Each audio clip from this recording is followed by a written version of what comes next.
5 নম্বর দিন সকাল। আমরা এবার বাইক রেডি করে নিচ্ছি। সঙ্গীতে ছিলাম সিমলার মধ্যেই, যা সিমলা থেকে একটু আগে। এখানে বাইক আছে পার্কিংয়ে। এবার রেডি করে নিয়ে বেরিয়ে যাব। আর এই হচ্ছে নিচের শহর, ওই দূরে যেটা দেখা যাচ্ছে ওটা হচ্ছে সিমলা। সিমলা শহর থেকে বেরিয়ে যাচ্ছি। পেট্রোল বলছি, এখানে পেট্রোলের দাম 99 টাকা 11 পয়সা। সিমলাতে ভাবা যায়।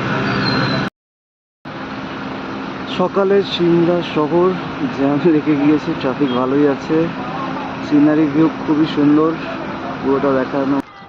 এইখানটা থেকে আরো ভালো দেখা যাচ্ছে পুরো শহরটা। রাস্তা প্রচণ্ড জিগজ্যাগ, যার জন্য বাঁকে বাঁকে খুব একটা জোরে চালানো যাচ্ছে না, স্লো স্লো যেতে হচ্ছে। এবার এখানে চায়ের জন্য দাঁড়ানো হয়েছে। আর এই হচ্ছে চারপাশে সিনারি আছে, দারুণ সিনারি দেখতে দেখতেই আমরা এখন চিটকুলের দিকে এগিয়ে যাচ্ছি। আমরা যাচ্ছি চিটকুলের দিকে। এটা কুরফি থেকে একটু আগে দাঁড়ালাম। রাস্তা ট্রাফিক ভালোই আছে এবং জিগজ্যাগ রাস্তা, যার জন্য একটু সময়ও লাগছে। আমরা চিটকুলের দিকে যাচ্ছি। আপাতত নারকোন্ডা থেকে বেশ খানিকটা আগে আছি। এইগুলো দেখে দাঁড়িয়ে গেলাম। এগুলো হচ্ছে হিমাচলের ফেমাস আপেল গাছ। এইভাবে ঢাকা দেওয়া আছে, কারণ একটু গরম আছে, যদিও বাইক চালালে ঠান্ডা লাগছে। পুরো এলাকাটাই এইভাবে সব কটা গাছ ঢাকা দিয়ে রাখা আছে। সাল্লার দিকে যাচ্ছি আপাতত। আবার আমরা দাঁড়িয়ে পড়েছি এখানে চায়ের দোকানে, একটু চা খেয়ে নিয়ে তারপর আবার এগিয়ে যাব। এখানে পেট্রোল পাম্প মোটামুটি অ্যাভেলেবেল আছে, খুব একটা অসুবিধা নেই পেট্রোলের। সাংলা কতক্ষণ পৌঁছতে পারি দেখা যাক। তো আমরা দেখতে দেখতে চলে এলাম নারকান্ডা। এটা হচ্ছে ইন্ডিয়ান অয়েলের পেট্রোল পাম্প, পাহাড়ের মধ্যে। এবং এখানে জল ভরে নেওয়া হয়েছে। এরপর আবার বেরিয়ে যাব সাংলার দিকে। পুরো ঝুলন্ত অবস্থায় রয়েছে, নিচে জিগজ্যাগ রাস্তা।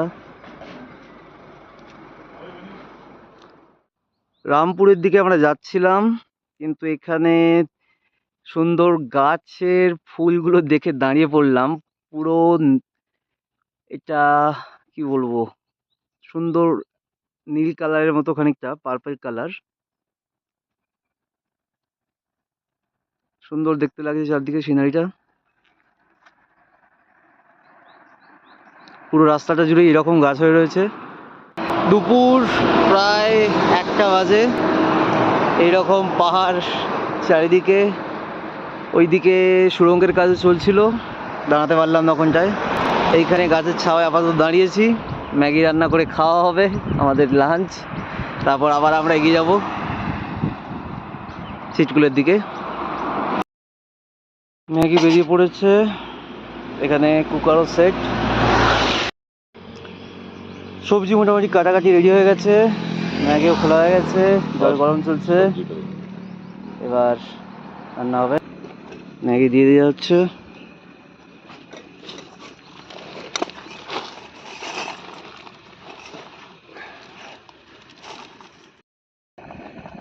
ম্যাগি রান্না চলছে,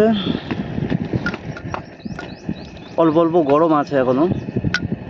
এদিকে রাস্তায় টোটাল, এখানে আমরা বসে আছি।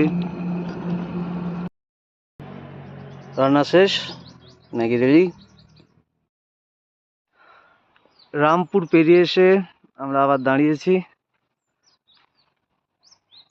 এইরকম সিনারি চারিদিকে, তবে গরম একটু আছে। ঠান্ডা যতটা সকালের দিকে ছিল ততটা আর এখন নেই, এখন বেশ ভালোই গরম লাগছে। আর উপর দিকে গেলে হয়তো ঠান্ডাটা পাওয়া যাবে। কিন্নৌর ঢুকতেই অসাধারণ সৌন্দর্য পাহাড়ের, তার সাথে এরকম ঝর্ণা পড়ছে। এইটা তো অবশ্যই দেখতে হবে। সুন্দর একটা পাহাড়ের মধ্যে রাস্তা কেটে করা টোটালটাই। পাহাড়ি ঝর্ণা রাস্তার উপর দিয়ে। এটাই বৃষ্টি হলে এখানে একটা বড় নালা হয়ে যায় এবং নিচে যা তো বলার নেই, প্রচণ্ড গভীর। ধারে যেতে একটু রিস্ক হয়ে যাবে, অনেকটাই গভীর। যাই হোক, আবার এগিয়ে যাই। একদম দারুণ পাহাড়ের মধ্যে দিয়ে কাটিংওয়ালা রোড, এটাকেই আমরা এখন যাচ্ছি।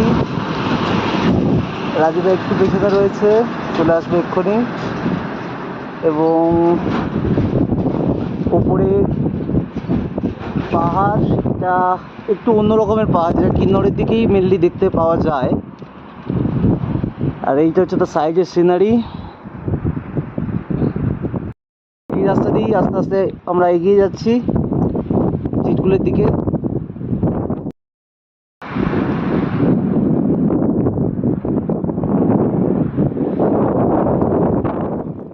এটা ওয়ান ওয়ে ব্রিজ, তাই দাঁড়িয়ে যেতে হয়েছে।